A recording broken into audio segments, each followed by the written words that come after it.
mengajar di sekolah kami di SMA Plus Miftahul Ulum. Beliau sudah mengajar dari tahun 2006. Jadi sudah lebih dari 15 tahun mengajar mata pelajaran PPKN. Untuk mempersingkat waktu, kami persilahkan kepada Ibu Erwin untuk share screen materinya. Terima kasih Bu Emma. Assalamualaikum warahmatullahi wabarakatuh. Waalaikumsalam Terima warahmatullahi kasih. wabarakatuh. Waalaikumsalam warahmatullahi wabarakatuh. Terima kasih untuk Bapak Ibu guru sudah bergabung dalam komunitas OHIM. Kali ini saya sebagai narasumber mau sharing tentang asesmen diagnostik. Dalam kurikulum Merdeka tentunya asesmen diagnostik Bapak Ibu itu sudah sangat paham, bahkan sudah banyak yang melaksanakannya. Bapak Ibu, langsung saja saya bagi layar.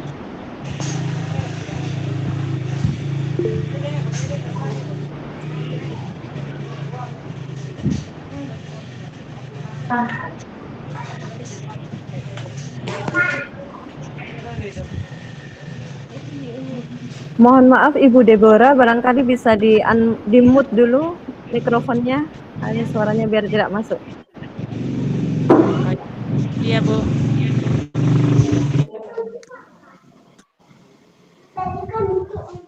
Muncul ya?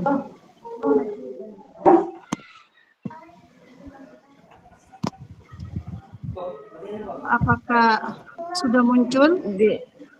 Belum Ibu Erwin. Ini yang muncul di layar yang Zoom. Bisa dibuka layarnya yang materi. Ya, betul. Terima kasih Bu Emma. Ya. Bapak Ibu, mungkin Bapak Ibu pernah mengalami permasalahan berikut dalam pembelajaran. Yang pertama, siswa yang kurang antusias dalam mengikuti pelajaran. Terus yang kedua, siswa yang sering mengganggu temannya. Yang ketiga, siswa yang sering tidak mengerjakan tugas yang diberikan oleh guru. Terus yang keempat, siswa yang tidak percaya diri saat presentasi di dalam kelas. Terus yang kelima, pembelajaran sudah berlangsung cukup jauh, tapi siswa masih kurang memahami pembelajaran tersebut. Tentunya Bapak Ibu itu perlu yang dilakukan yang namanya asesmen diagnostik. Ibaratnya kita pergi ke dokter, tidak mungkin dokter itu memberikan obat yang sama terhadap pasien yang sakit gigi, sakit kepala, atau sakit perut. Tentunya Mohon maaf Bu Erwin, sebentar. menanyakan. Bu Erwin mohon Ya. maaf sebentar. HP-nya barangkali bisa dimiringkan supaya materinya terbaca dengan jelas. Oh iya, Bu Iya. Emma. Alhamdulillah. Sip. Silakan dilanjutkan. Ya, di sini saya ulang ya. Tentunya di sini dokter tidak mungkin memberikan resep yang sama untuk pasien yang sakit kepala, sakit perut, atau sakit gigi. Tentunya dokter perlu ya menanyakan sesuatu, keluhannya apa, lalu setelah menanyakan, dokter baru memeriksa. Setelah memeriksa, baru memberikan obat sesuai dengan penyakitnya masing-masing. Seperti itu.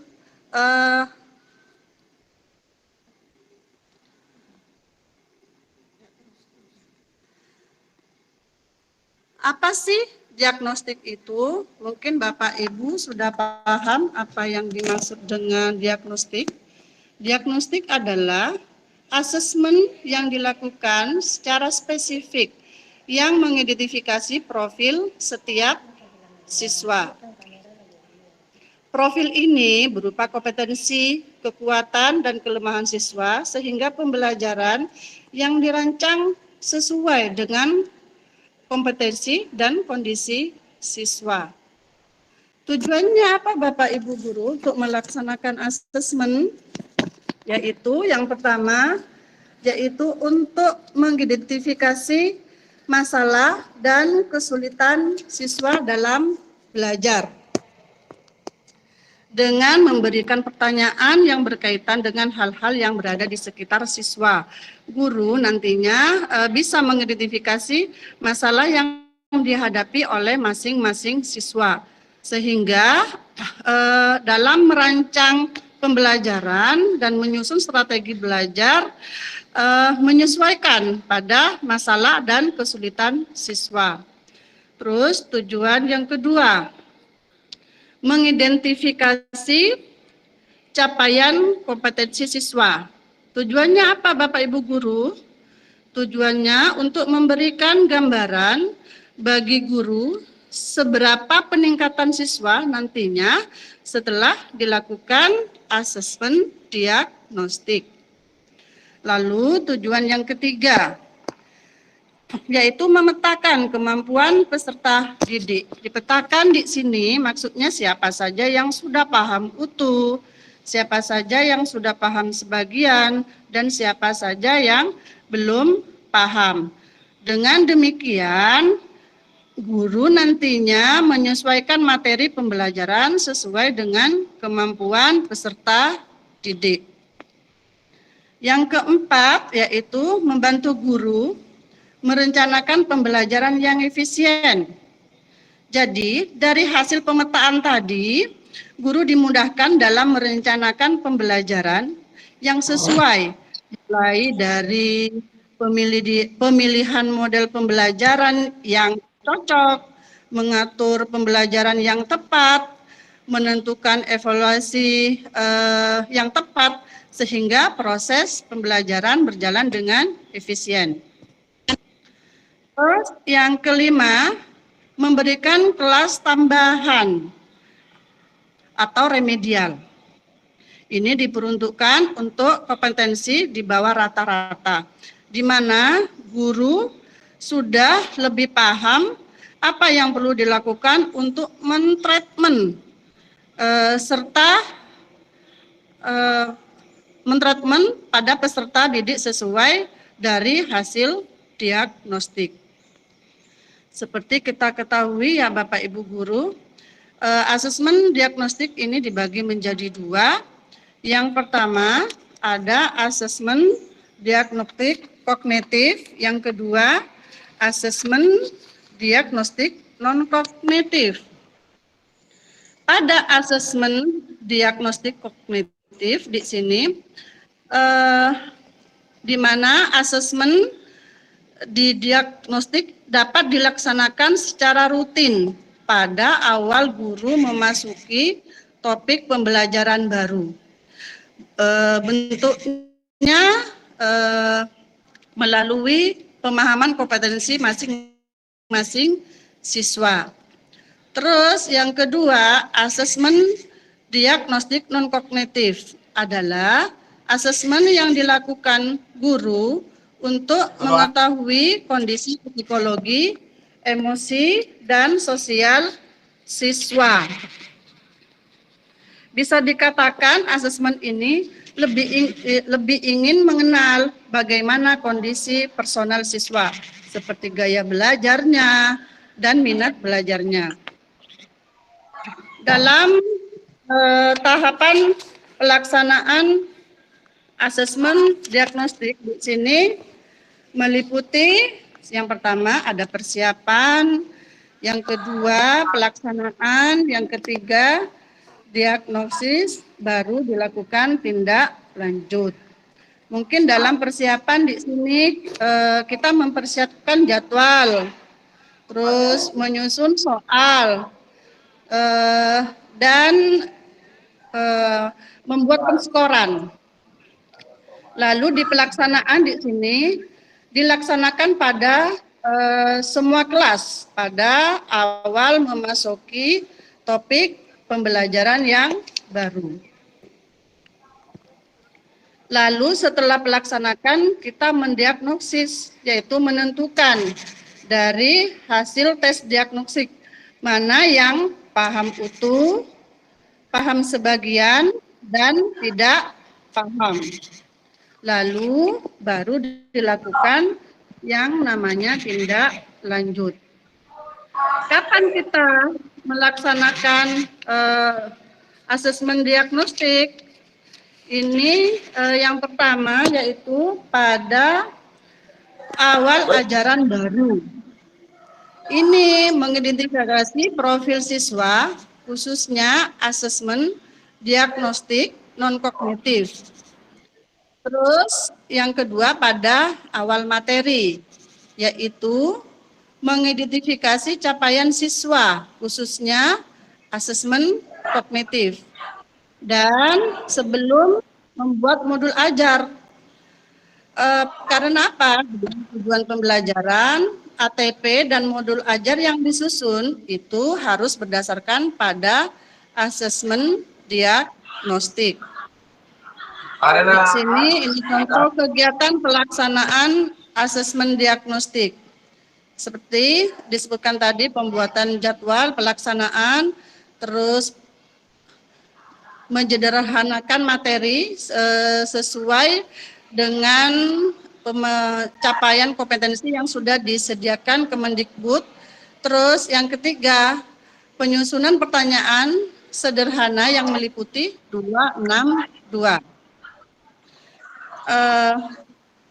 Bapak Ibu, ini saya mencontohkan asesmen diagnostik kognitif yang pernah saya lakukan, tepatnya di kelas 12. Ini soal-soalnya, salah satunya yaitu sebutkan nilai dasar Pancasila. Lalu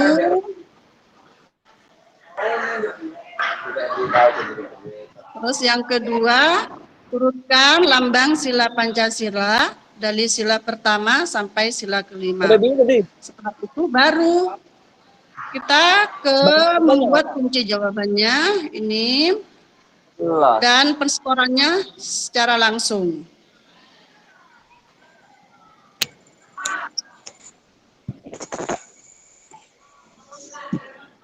Ini contohnya pada soal yang pertama tadi, nilai Pancasila. Jadi kunci jawabannya adalah ada nilai ketuhanan, kemanusiaan, persatuan, dan keadilan. Terus lanjut ke tindak lanjut.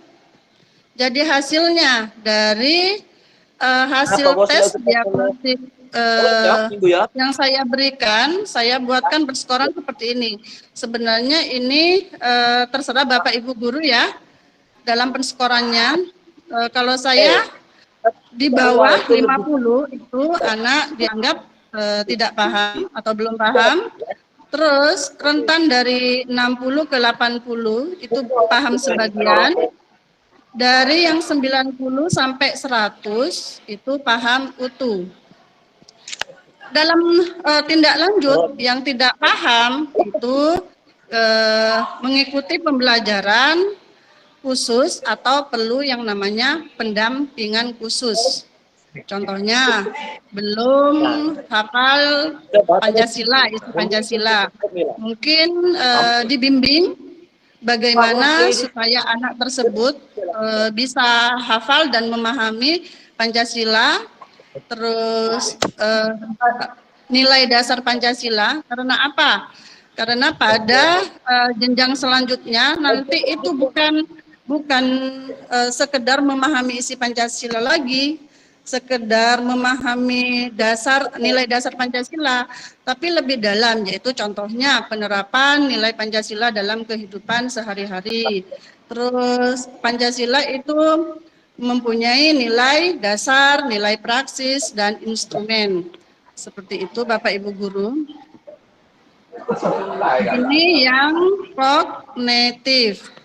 Terus yang non-kognitif, itu sebenarnya Bapak Ibu, sekolah kami pernah mengadakan 2 tahun yang lalu dan masih instrumennya itu masih manual. Sekarang ada website yang lebih canggih, mungkin Bapak Ibu kita bisa belajar bersama. Kita buka semua pada eh, webinar ada ya? akupintar.id. Masuk boleh. Pak presensi. Kita coba bersama ya Bapak Ibu Guru. Absensinya. Iya, enggak itu ada di YouTube duluan. Oh. Masuk NC itu langsung ada. Saya yang naruh yang Pak Abdi itu tak war keluar enggak? Keluar. Kita potong harus. Oh, udah tahu dulu. Kalau yang bayar itu ya kayak sumbangan. Itu yang keluar. Masa nyombol lagi.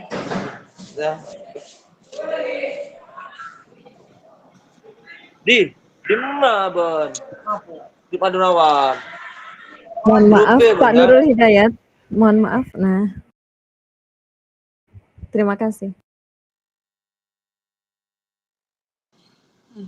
Bapak Ibu, mungkin kita ke Google Chrome bersama-sama, kita uji coba tentang asesmen non-kognitif, yaitu untuk mengetahui seperti gaya belajar, terus minat bakat siswa, dan kepribadian siswa. Di situ sudah disediakan.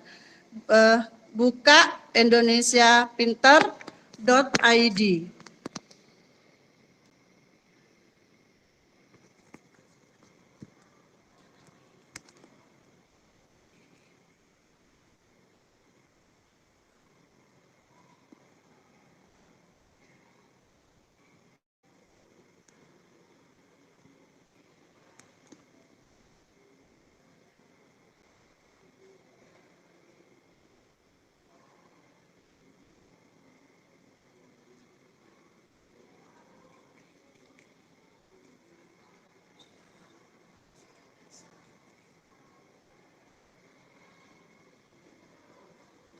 Sudah masuk Bapak Ibu Guru?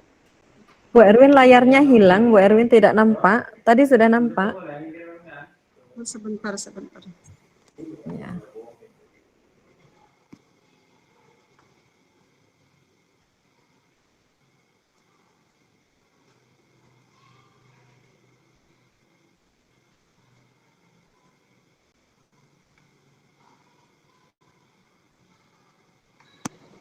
Sudah? Sudah Iya, kelihatan sudah. Bapak Ibu Guru? Ya. Sudah. Di sini ada yang namanya aplikasi Aku Pintar. Mungkin Bapak Ibu bisa mencobanya sekaligus praktek. Ini di sini sudah disediakan contoh untuk mengetahui tes gaya belajar. Kita tinggal klik.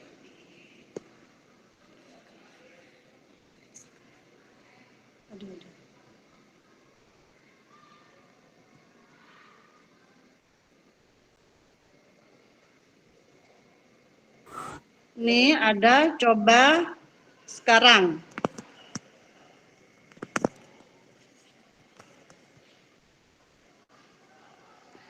Ikuti tes.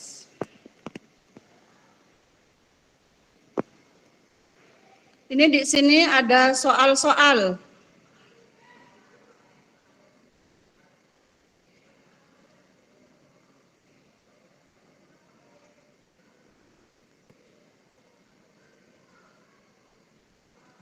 Mulai sekarang. Kita tes gaya belajar. Sudah buka semua Bapak Ibu Guru? Ya, sudah Bu. Kita coba bersama-sama. Nanti hasilnya bisa di-share di kolom chat. Untuk mengetahui minat belajar apakah termasuk visual, auditoring, atau kinestetik. Mungkin saya coba klik dulu tanpa baca ya, karena ini hanya uji coba.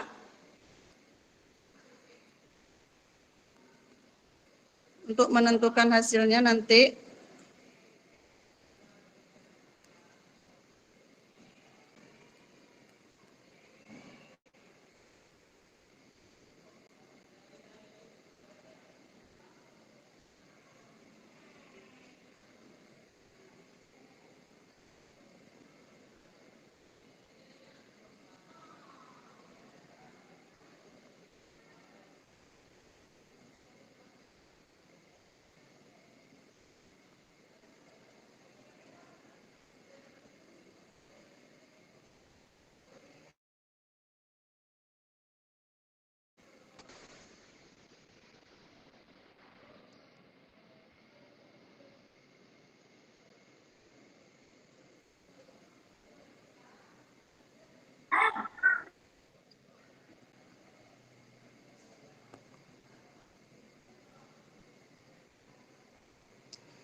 ini hasilnya sudah muncul.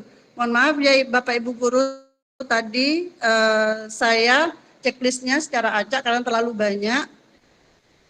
Ini termasuk auditori. Ini langsung Bapak Ibu langsung keluar.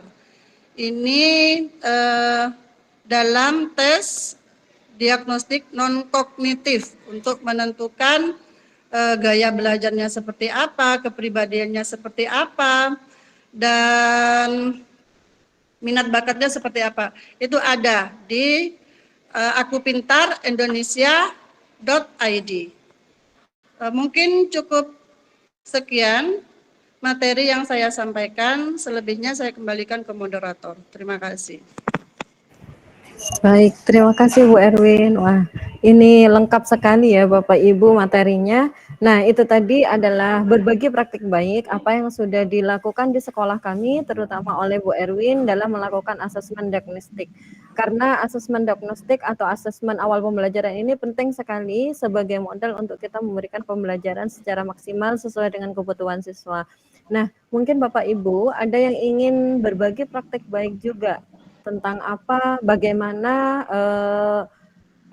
pelaksanaan asesmen diagnostik yang sudah dilakukan di sekolah masing-masing. Kami persilahkan untuk angkat tangan, kita berbagi praktik baik dulu, kemudian baru nanti menuju ke pertanyaan ya. Oke, monggo Bapak Ibu yang ingin berbagi praktik baik. Mungkin sudah ada yang pernah melakukan asesmen awal pembelajaran?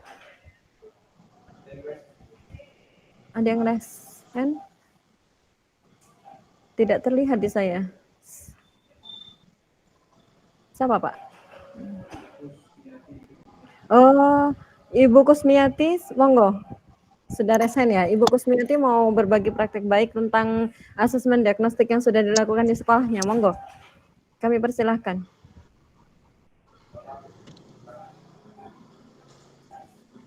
Halo, Ibu Kusmiati, masih bergabung dengan kami? Oh, tidak ada. Sepertinya tidak ada. Bapak Ibu yang lain mungkin ada tadi yang dari Gorontalo, kemudian ada yang dari Kendal, ada yang dari Sragen, mungkin di daerah, ada yang dari Brebes juga, alhamdulillah. Mungkin ada yang ingin berbagi praktek baik, kami persilahkan.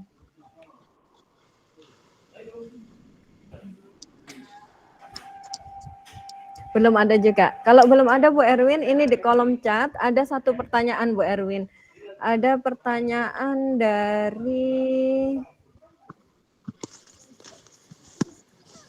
pertanyaan dari Ibu Margareta Irma Rizka.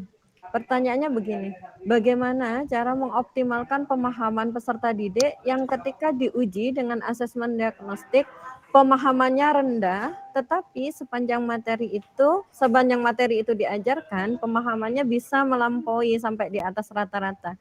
Cara mengoptimalkannya bagaimana? Itu pertanyaan Ibu Margareta. Monggo silahkan langsung ditanggapi Bu Erwin. Terima kasih Bu Emma. Mungkin yang waktu di tes diagnosisnya itu rendah atau di bawah rata-rata, itu memang perlu pendampingan khusus atau kita bisa memberikan remedial atau kelas tambahan terhadap anak tersebut. Mungkin yang lain bisa menambahkan. Kalau menurut saya ketika di diagnostik itu sangat rendah ya hasil diagnostiknya, kemudian ketika pembelajaran bisa melampaui berarti pembelajarannya itu berhasil nih, pembelajaran yang sudah dilakukan oleh Bapak Ibu guru, sehingga bisa membuat anak yang pemahaman awalnya rendah itu malah bisa melampaui teman-temannya, bisa di atas rata-rata. Kalau menurut saya begitu, malah sangat bagus sekali Ibu Margareta ya. Bagaimana Ibu Margareta, ada tanggapan?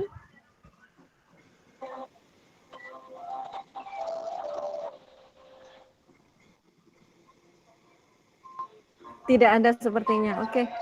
Ibu Herliansia Namian, barangkali ada yang mau ditanyakan atau ingin berbagi praktik baik. Karena mikrofonnya terbuka, aktif.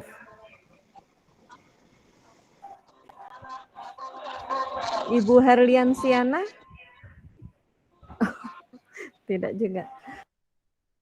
Oke, Bapak Ibu, barangkali ada yang ingin disampaikan lagi, pertanyaan atau berbagi praktek baik, kami persilahkan. Ibu Latini, monggo Ibu Latini silahkan. Ya, Assalamualaikum warahmatullahi wabarakatuh. Waalaikumsalam warahmatullahi wabarakatuh. Tadi Ibu Erwin mengatakan bahwa pembahasan aspek kognitif itu idealnya menggunakan metode 262. Mungkin agar lebih jelas, Bu Erwin mungkin bisa memberikan contoh. Mohon maaf Ibu Latini, suaranya mental ini Ibu Latini. Barangkali agak menjauh dari perangkat lain. Oh ya, sebentar.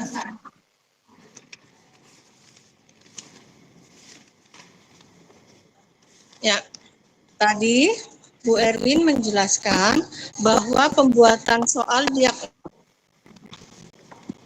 menggunakan metode 262. Mungkin agar lebih jelas metode 262 itu mungkin Bu Erwin bisa memberikan contoh agar mungkin kita bisa menggunakan juga untuk metode 262. Terima kasih. Baik, terima kasih Bu Latini. Monggo silakan Bu Erwin. Ya, yang maksud 262 di sini sebenarnya itu bukan patokan ya, karena harus menyesuaikan dengan materinya. Kalau di PPKN itu sesuai, karena di PPKN itu dari kelas 10, 11, 12 itu elemennya sama, elemen Pancasila, Undang-Undang, Bhinneka, dan NKRI. Jadi saya itu bisa menggunakan 262. Contoh, dua yang pertama yaitu pertanyaan sesuai kelas dengan topik capaian pembelajaran baru. Seandainya di kelas 12, saya membuat pertanyaan yang mau saya ajarkan pada topik itu. Terus 6-nya itu 6 pertanyaan dengan topik satu kelas di bawahnya, yaitu saya ngambil di kelas 11 yang sudah pernah diajarkan. Terus 2 berikutnya saya yang ngambil pertanyaan pada topik 2 kelas di bawahnya, yaitu pada kelas 10. Mungkin seperti itu Ibu Latini, bisa diterima. Oke, bagaimana Ibu Latini? Ya, terima kasih. Oh ya, terima kasih. Barangkali ada Bapak Ibu yang bertanya lagi, kami persilahkan. Tidak ada. Kalau tidak ada, kami bacakan yang ada di chat ya. Kalau chat ini ada dua pertanyaan. Boleh kita baca satu persatu. Yang pertama dari Ibu Al-Izzah. Assessment diagnostik saya dilakukan di awal semester atau di tiap awal pembelajaran. Monggo Bu Erwin langsung dijawab.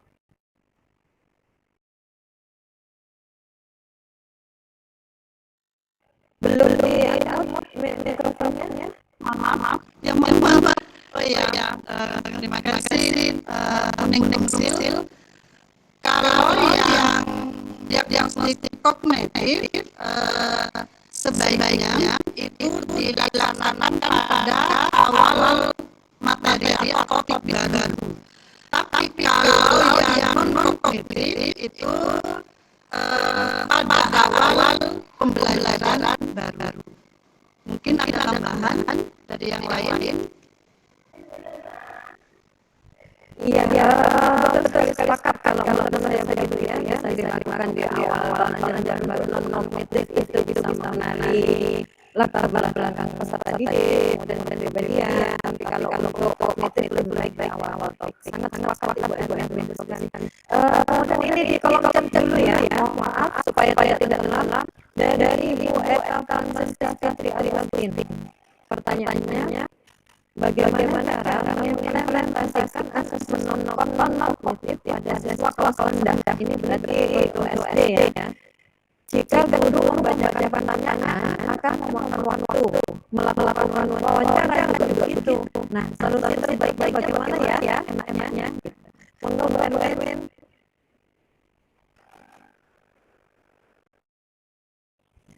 Mikrofonnya jangan lupa diaktifkan dulu. Ya. Boleh diulang pertanyaannya, Mbak? Ya. Bagaimana cara mengimplementasikan asesmen non-kognitif pada siswa kelas rendah? Jika guru membacakan pertanyaan akan memakan waktu. Kalau melakukan wawancara juga akan memakan waktu. Jadi cara yang efektif untuk melakukan asesmen non-kognitif bagi siswa kelas rendah gimana? Mungkin dengan cara yang tadi Bu Emma, kita Ibu Eka bacakan Francisca, ya, Bu Erwin. ya, mungkin dengan memakai aplikasi yang tadi. Tapi kalau memang kelas rendah kelas 10 masih bacanya itu apa istilahnya kurang lancar, mungkin bisa disederhanakan bahasanya. Yang penting itu disesuaikan dengan tujuan dari guru tersebut. Tujuannya seperti apa nantinya, apa yang apa istilahnya, informasi apa yang didapatkan dari anak, mungkin seperti itu. Bahasanya lebih disederhanakan terhadap anak. Mungkin nggak harus apa istilahnya, nggak harus bahasa-bahasa yang lebih tinggi istilahnya. Iya. Baik Bu Eka. Bu Eka barangkali mengajar SD nih ya Bu Eka. Kalau menurut saya lebih baik melakukan observasi saja secara langsung, karena kalau menggunakan tes otomatis anak SD itu pemahamannya masih rendah untuk membaca teks yang panjang. Jadi kalau observasi misalnya, oh anak ini dia suka bergerak nih, maka dia kecenderungannya adalah kinestetik. Oh dia suka menulis, kecenderungannya dia adalah visual. Kalau dia suka menyimak cerita, maka dia kecenderungannya adalah auditori. Kalau menurut saya begitu Bu Eka. Mungkin kalau untuk kelas rendah akan lebih penting lagi asesmen diagnostik non kognitifnya itu memahami latar belakang keluarga, kemudian kemampuan dia sudah bisa membaca atau belum, itu barangkali yang lebih mengena untuk anak-anak SD kelas rendah. Atau barangkali ada Bapak Ibu dari SD-SD lain yang ingin berbagi pengalaman kepada Bu Eka, kami persilahkan. Atau kalau belum ada, ini ada yang mengangkat tangan, tadi Ibu Indah Setiawati. Kami persilakan untuk bertanya. Kami tunggu praktek baiknya juga ya Bapak Ibu ya. Ya baik, terima kasih waktunya yang diberikan Bu Emma sama Bu Erwin. Saya di sini hanya memberikan pengalaman praktek baik ya yang pernah saya lakukan. Di awal untuk asesmen diagnostik ini, kalau non kognitif berarti kan di awal kita mengenal siswa lebih baik dulu, lebih awal dulu sebelum masuk ke pembelajaran. Ini saya akan berbagi praktek baik tentang diagnostik dan kognitif. Di awal dulu kita sekolah penggerak, metode yang digunakan itu memang 262. Artinya kita menyiapkan 2 pertanyaan. Seandainya kita sekarang di fase kelas 10 nih, di fase E. Nah, berarti 2 pertanyaan itu kita memuat di fase D dulu. Nah, terus di fase E kita siapkan 6 pertanyaan. Dan di 2 lagi kita di fase F. Ini pengalaman yang pernah saya lakukan dulu. Artinya bagaimana untuk tindak lanjutnya, di situ ada paham utuh, paham sebagian, dan tidak paham. Artinya pengalaman saya itu tidak menggunakan skor. Mungkin beda dengan Bu Erwin ya. Kalau Bu Erwin kan rentangnya menggunakan skor. Untuk tindak lanjut pemahaman, kalau kita 2 soal, berarti kalau siswa mampu menjawab 2 pertanyaan, berarti dia dikatakan paham utuh. Tapi kalau dia hanya menjawab 1 pertanyaan, berarti dia paham sebagian. Begitu, Bu Erwin. Kalau pribadi saya. Di awal sekolah penggerak dulu, metode ini digunakan. Tapi menurut saya kalau diagnostik ini kita siapkan sebelum bab, kita memakan waktu. Jadi pengalaman saya tahun berikutnya, saya tidak menggunakan metode 262. Saya langsung melakukan observasi dengan guru sebelumnya. Dan kebetulan saya pengajar kelas 10, 11, 12. Jadi saya mengetahui kemampuan awal siswa di kelas 11 dan 12. Jadi tidak sepenuhnya kita menggunakan 262. Menurut saya begitu, Bu Emma. Terima kasih. Itu pengalaman pribadi saya. Terus untuk pertanyaannya Bu Erwin, mungkin ini ada solusi Bu Erwin. Untuk beberapa mapel pelajaran, fasenya itu terkadang tidak lengkap. Kalau pelajaran saya itu di fase lengkap, dimulai fase kelas SD ya. Bagaimana untuk menyiapkan asesmen kognitif manakala fasenya itu muncul di kelas 10 atau langsung di fase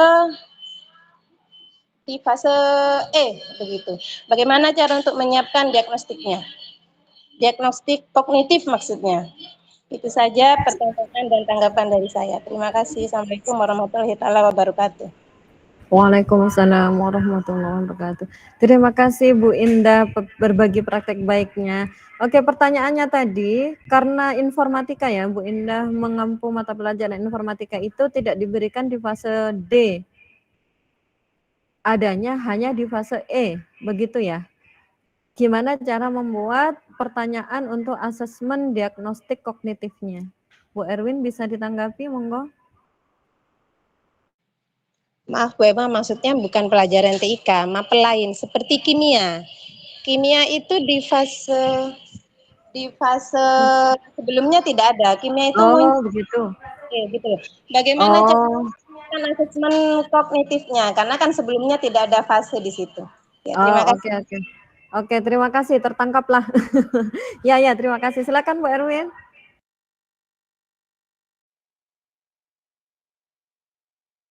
Halo Bu Erwin. Ya, terima kasih. Untuk menjawab pertanyaannya Bu Indah, mungkin untuk contohnya kimia, di bawahnya tidak ada pelajaran kimia. Mungkin di sini mencari pelajaran yang masih linier, yang ada hubungannya dengan kimia. Contohnya pelajaran IPA. Mungkin seperti itu Bu Indah. Di pelajaran IPA itu dicari bab yang mendekati atau yang ada hubungannya dengan pelajaran kimia. Terima kasih. Iya, betul. Memang kalau IPA, kalau kimia itu jenjang SMA memang sebenarnya adalah pengkerucutan dari IPA ya, dari SD itu sebenarnya sudah ada IPA. Jadi konsep kayak larutan, kemudian sifat-sifat zat cair itu sebenarnya sudah ada.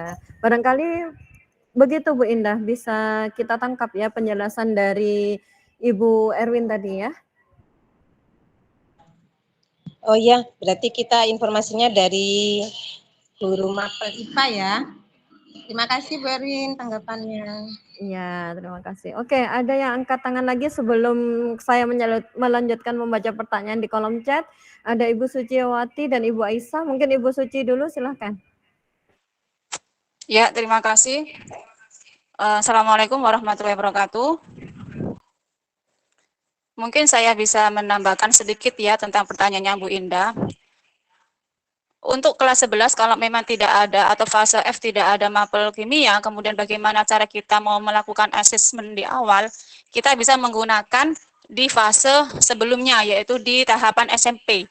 Di SMP itu kan ada mapel IPA, di mana di situ ada kimia, fisika, dan biologi. Karena apa? Karena di fase F itu pasti tidak atau fase mengembangkan materi dasar yang ada di fase sebelumnya atau di fase SMP. Nah, itu kita bisa membuat asesmen di tahapan sebelumnya, yaitu tahapan di fase SMP kalau memang di kelas 10-nya tidak dapat materi tersebut. Seperti itu, Bu Indah. Sama seperti yang disampaikan oleh Bu Erwin tadi ya. Oke, saya lanjutkan ke Bu Aisyah Fianti, silahkan. Ibu Aisyah. Iya, Assalamualaikum warahmatullahi wabarakatuh. Waalaikumsalam warahmatullahi Saya di sini wabarakatuh. mau berbagi praktik saya di kelas gitu ya, karena saya memang guru pengampu mengajar kimia. Biasanya yang saya lakukan di asesmen diagnostik itu di non eh, ini masuk non kognitif dan kognitif ya menurut saya. Biasanya saya tuh tanya sama anak-anak, pernah nggak kamu belajar kimia di sekolah? Itu yang saya tanyakan pertama kali, pasti anak-anak jawabnya tidak pernah. Karena apa? Karena mereka tidak mengenal kimia, yang mereka kenal hanyalah IPA. Nah, barulah di situ saya kembangkan. Di rumah, kamu pernah nggak pakai sabun mandi? Tahu nggak kalau itu sebenarnya adalah bahan kimia? Nah, dari situlah saya mengembangkan uh, terjadi tanya jawab dari anak-anak juga. Masa sih Bu, di rumah itu sebenarnya ya iyalah, kamu aja makan juga pakai kimia, mandi pakai kimia, air saja. Nah, itu barulah terjadi tanya jawab, terjadi interaksi antara saya dengan anak-anak. Itu sih yang saya lakukan. Jadi sebelumnya saya tanyakan dulu di kelas sebelumnya, di fase di kelas SMP-nya, kemudian saya sangkut pautkan dengan di kehidupan sehari-hari. Begitu. Terima kasih. Alhamdulillah ya, itu betul sekali Bu Aisyah Fianti, karena memang pengalamannya Bu Aisyah mengajarnya adalah mengajar kimia. Oke, ada yang mengangkat tangan lagi, Ibu Fatma Sarihawa. Mau mengajukan pertanyaan atau mau berbagi praktek baik, Ibu? Kami persilahkan.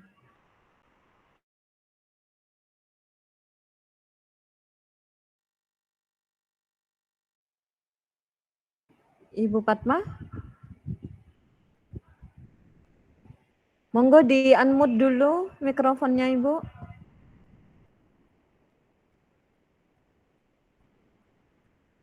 Belum ya? Oke, kalau itu kalau begitu Ibu, saya lanjutkan ini membaca pertanyaan ya. Ada pertanyaan di kolom chat dari Ibu Rumzil lagi menanggapi pertanyaan sebelumnya. Apakah ada asesmen diagnostik yang khusus meningkatkan motivasi belajar siswa? Jika guru sudah mengklasifikasikan gaya belajar siswa, tapi minat atau motivasi belajar sebagian siswa belum meningkat, apakah ada asesmen tertentu untuk mengetahui permasalahan motivasi belajar itu? Begitu Bu Erwin tentang motivasi belajar. Bagaimana cara mengetahui tingkat motivasi belajar siswa? Silakan ditanggapi Bu Erwin. Terima kasih untuk Neng Rumsil. Mungkin seperti ini. Mungkin hasil diagnostik kognitifnya itu rendah, maka kita melihat lagi pada asesmen diagnostik di awal pembelajaran, yaitu asesmen non kognitif. Di situ kita lihat anak tersebut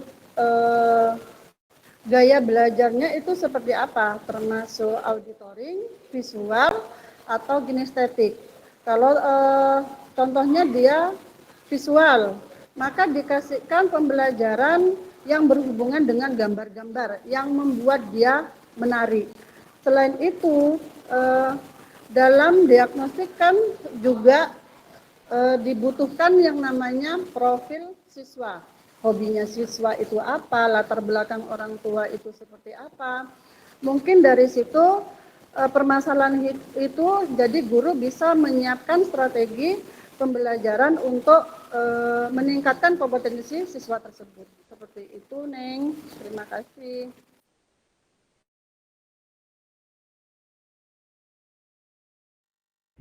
Jadi intinya tingkat motivasi itu bisa dilihat juga dari hasil analisis dari asesmen diagnostik yang kognitif ya Bapak Ibu ya.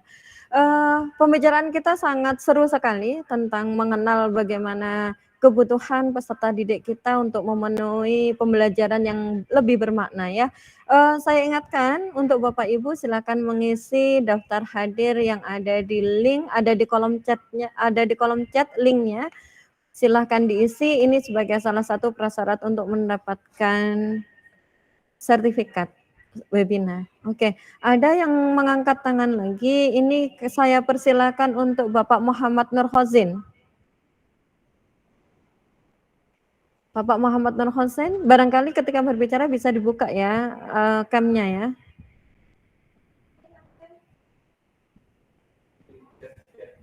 Bapak Muhammad Nur Khozin, halo.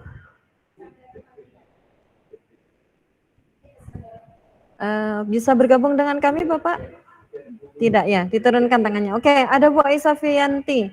Mungkin berbagi praktek baik juga. Monggo, silahkan Bu Aisyah. Bertanya saja. Bertanya, boleh, silahkan. Iya, di awal pembelajaran kita kan sudah melakukan asesmen diagnostik non-kognitif ya, untuk mengetahui cara belajar siswa gitu kan. Nah, misalnya nih dalam satu kelas, kan nggak mungkin siswa itu cara belajarnya sama, ya kan? Kan kita kan maunya begitu ya, mencari bagaimana sih cara anak belajar ini sehingga kita bisa memberikan pelayanan yang maksimal kepada anak-anak supaya dapat pembelajaran yang lebih bermakna. Itu kan intinya begitu. Nah, misalnya di dalam kelas ini ada lebih dari 3, semuanya ada berapa sih visual, audio gitu kan, kinestetik. Nah, gimana kalau misalnya dalam satu kelas itu mereka ada nih yang begini gitu. Nah, yang saya tanyakan bagaimana penerapan pembelajaran kita di kelas? Atau sudah keluar dari topik ya?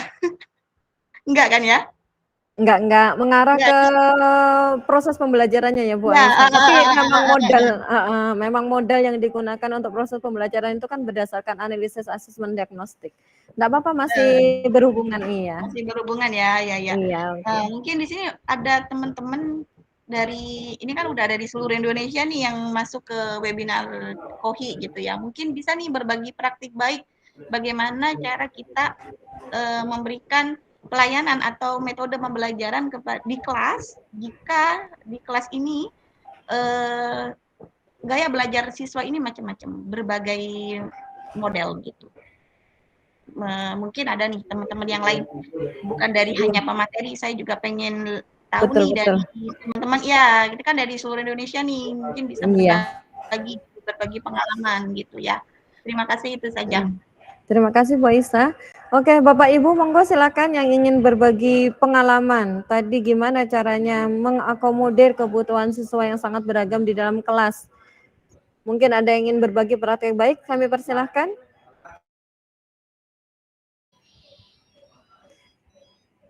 Kalau tidak ada, monggo Bu Erwin barangkali bisa menanggapi pertanyaan Bu Aisyah Fianti. Terima kasih Bu Emma, Bu Aisyah. Mungkin ini tugas berat untuk guru untuk memetakan anak yang kinestetik, auditory maupun visual. Mungkin dalam pembelajaran bisa ditayangkan PPT langsung nanti video. Dan nanti tugasnya, kalau saya PKN ya, mungkin tugas yang satu membuat materi tentang contohnya persamaan dan perbedaan para tokoh pendiri bangsa tentang rumusan Pancasila. Mungkin ada yang dikerjakan melalui Google Form, terus ada yang dikerjakan melalui Canva, desain Canva, terus ada yang diadegankan, melakukan drama, contohnya dalam sidang BPU PKI di saat perumusan Pancasila tersebut. Mungkin bisa ditambahkan ya.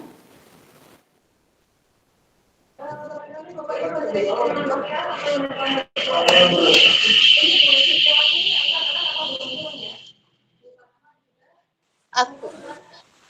Ya. Bu Emma, mic-nya di-unmute. Ya, terima kasih menanggapi bukan berbagi pengalaman sesuai pertanyaannya Bu Aisyah Fianti ya. Karena kan memang Bu Erwin ini di asesmen diagnostik. Mungkin ini di proses pembelajarannya betul yang dikatakan Bu Emma. Jika kita memiliki gaya belajar kan 3. Jadi kita tinggal menyiapkan, sekarang kan lagi ngetrennya modul pembelajaran diferensiasi. Mungkin itu yang perlu kita siapkan, bagaimana kita proses pembelajarannya yang kognitif, yang visual, kinestetik, atau yang kedua-duanya. Berarti kita siapkan di awal itu, setelah diagnostik, kita siapkan modul diferensiasi sesuai dengan minat belajar siswa. Itu menurut saya. Oke, terima kasih. Barangkali Bu Suciawati mau menambahkan juga, silahkan. Ya, terima kasih. Saya hanya mau berbagi praktik baik saja. Kebetulan saya sudah menerapkan di sekolah SMA S+. Jadi untuk memenuhi kebutuhan belajar dari peserta didik, saya kan biasanya memang menggunakan LKPD. Kebetulan dalam satu kelas itu ada dua tipe gaya belajar. Nah, yang metode yang saya gunakan adalah di LKPD tersebut. Jadi di LKPD di situ ada bahan ajar yang saya buat seperti barcode. Jadi untuk kalau yang gaya ajar visual mungkin bisa di barcode tersebut bisa nanti ditampilkan video, atau juga sebaliknya nanti yang audio itu juga bisa ada podcast dan lain sebagainya. Artinya di dalam LKPD di situ sudah lengkap dengan bahan ajar yang bisa di barcode oleh siswa tersebut dengan gaya belajar yang berbeda-beda. Nah, seperti itu yang saya terapkan. Sehingga apa? Sehingga guru tersebut itu bisa memberikan pelayanan, bisa memberikan istilahnya proses pembelajaran yang sesuai dengan kebutuhan dari gaya belajar siswa tersebut. Nah, terus berkaitan dengan yang dinyatakan oleh Bu Indah tadi, bahwa hasil dari asesmen yang sudah kita dapatkan, otomatis kita akan nanti mempersiapkan perangkat ajar seperti modul. Nah, itu di awal pada saat membuat modul itu pun juga saya sertakan di bahan ajar. Jadi link-link yang saya letakkan di LKPD tersebut itu juga saya masukkan di bahan ajar. Seperti itu yang saya lakukan. Terima kasih. Oke, terima kasih sekali Bu Suciawati berbagi praktek baiknya ya. Semoga bermanfaat. Saya mengingatkan kembali kepada Bapak Ibu untuk mengisi link daftar hadir. Oke, nah kalau dulu itu memang hasil pembelajaran diferensiasi itu sedikit merepotkan ya buat kita karena kita belum memahami dan belum terbiasa untuk mengaplikasikan. Karena kenyataannya memang tidak mudah menerapkan pembelajaran yang berbeda-beda dalam satu waktu dengan jumlah siswa yang banyak, sekitar 30 siswa. Kalau pengalaman saya sih, saya mengambil mana yang dominan. Jadi misalnya di dalam kelas itu ada auditori, visual, atau kinestetik, mana yang dominan nih? Kalau yang dominan visual, kita menggunakan gaya visual. Tapi nanti ada materi tambahan untuk yang tidak memahami dengan materi visual itu bisa menggunakan auditori atau kinestetik, begitu saja, gampang saja ya, nggak usah sulit-sulit. Oke, ada lagi yang mau ditambahkan? Luar biasa peserta hari ini ya, tembus 100 orang, tembus 100 orang. Mungkin Bapak Ibu yang dari daerah-daerah lain di luar daerah Madura berbagi praktek baik, kami akan sangat bahagia sekali menerima Bapak Ibu. Monggo. Ini ada yang dari Maluku Tengah. Oke, Ibu Fatma ya, Ibu Fatma. Kami persilakan Ibu Fatma. Dia keluar. Ayo. Ya, Ibu Fatma mau berbagi praktek baik?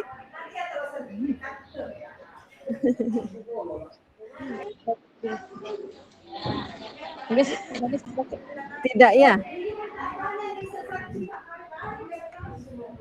Oke, jarang keluar langsung. Tidak ya, Ibu Fatma tidak berbagi praktek baik.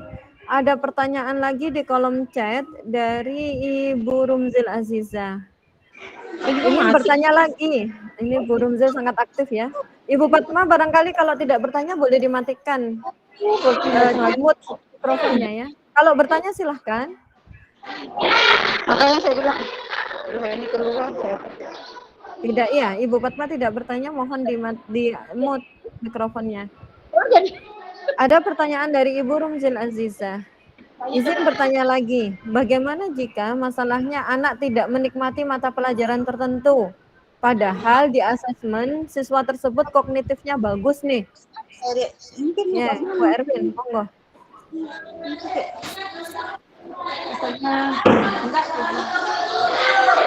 Ibu Fatma tolong dimatikan ininya. Ya, Ibu Fatma. Betul. Ibu Fatma mohon ya. Halo Ibu Fatma.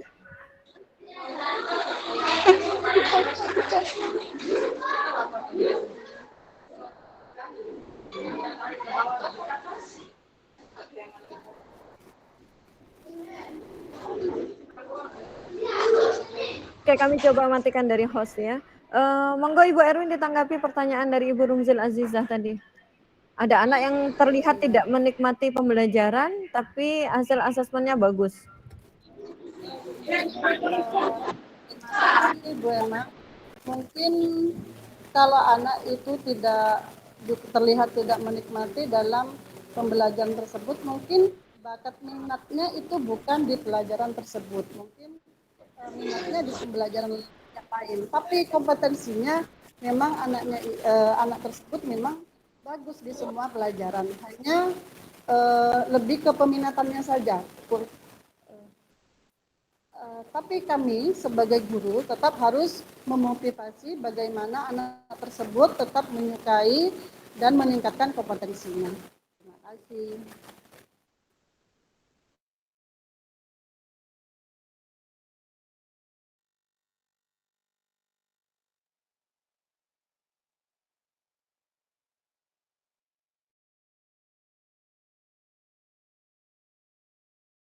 Oh, Ibu Suciawati mau menambahkan lagi? Monggo Ibu. Ya, terima kasih. Saya mencoba memberikan saja ya, praktek baik, karena pasti semua guru pernah mengalami. Saya juga pernah mengalami. Jadi, pada saat saya menyusun modul ajar, saya juga sudah menyesuaikan dengan hasil asesmen yang saya lakukan. Tapi ternyata pada saat di proses pembelajaran, itu ada siswa yang mungkin belum menikmati atau tidak menikmati proses pembelajaran yang berlangsung. Nah, berarti di situ ada metode yang kurang tepat, bukan salah loh ya, yang kurang tepat yang diterapkan oleh guru tersebut. Nah, sehingga adanya refleksi atau evaluasi di akhir proses pembelajaran itu bisa kita gunakan sebagai acuan untuk membuat modul ajar dan juga metode yang tepat yang sekiranya bisa dinikmati atau yang bisa membuat siswa dalam melakukan atau menjalankan proses pembelajaran itu secara maksimal. Makanya itu kenapa kita harus merefleksikan atau mengevaluasi setiap di akhir proses pembelajaran. Seperti itu.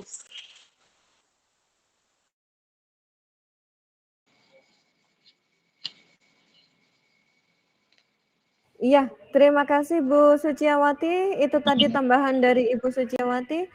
Maaf Bu Emma, apakah masih ada pertanyaan sedikit lagi? Oh ya, silakan Bu Indah. Alhamdulillah ya, luar biasa semangat semua. Terima kasih teman-teman. Saya menanggapi yang dari Rumsil, ini insya Allah menjadi semua pengalaman guru-guru. Melanjutkan dari yang Bu Uci tadi, kita harus memperbaiki metodenya. Bagaimana jika siswa itu asesmennya bagus tapi tidak menikmati? Terkadang dengan metode yang kita gunakan, insya Allah Bapak Ibu Guru sudah pakar.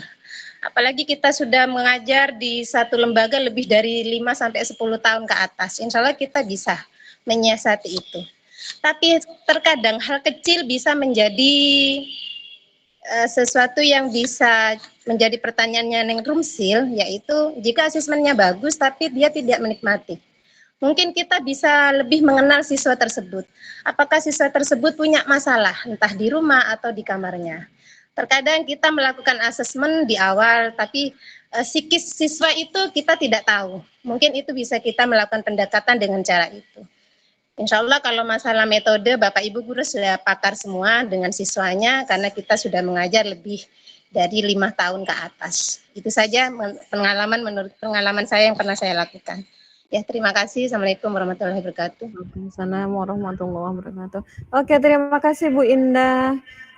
Untuk informasi Bapak Ibu yang sudah mengisi link daftar hadir, untuk sertifikat akan diterbitkan di hari Senin. Untuk mengecek sertifikatnya, link akan dibagikan di Kohi, di komunitas Haus Ilmu, dan ada grup WA di situ. Nah, nanti akan dibagikan di sana.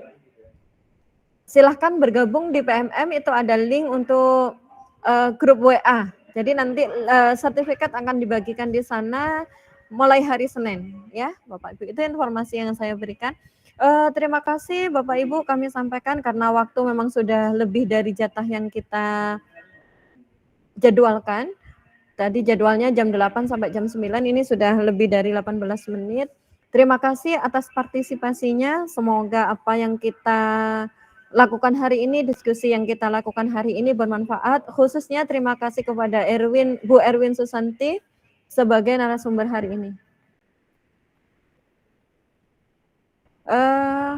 Menutup perjumpaan kita, saya ucapkan terima kasih. Oh ya, mohon untuk membuka kamera dulu, lupa saya ya. Mohon membuka kamera dulu, kita akan melakukan sesi foto dulu. Pak Nilta bisa dibantu ya. Mohon dibuka Bapak Ibu untuk dokumentasi ya dan kenang-kenangan. Oke, layar pertama kami tangkap 1, 2, 3. Oke. Layar kedua Pak Nilta, tolong. Oke, 1, 2, 3. Sudah cukup? Oke. Terima kasih kehadirannya Bapak Ibu hebat semua. Semangat mengajar. Ibu. God bless you all. Terima kasih. Ibu Wedia dari mana Ibu Wedia? Saya dari Asahan, Bu. SMA Negeri 2 Meranti. Iya, Masya Allah. Terima kasih, Bu. Di mana? Iya. Grup WA-nya di mana Bu gabungnya Bu? Nggak ada. Di PMM. Oh, iya.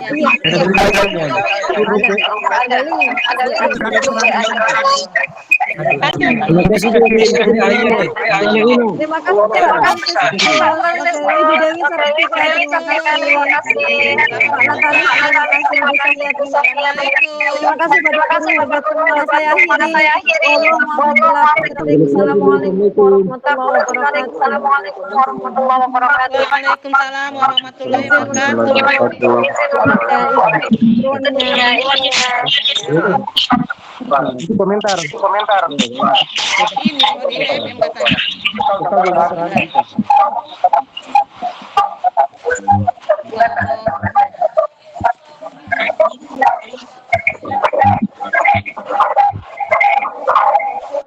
Ngomong katanya mana ya? Ibu mau di PMM di mana?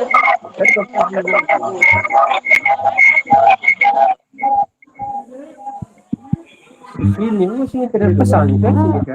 Tidak ada. Iya, grup kan? Ada grup kan di mana? Di apa? Dia punya di komunitas.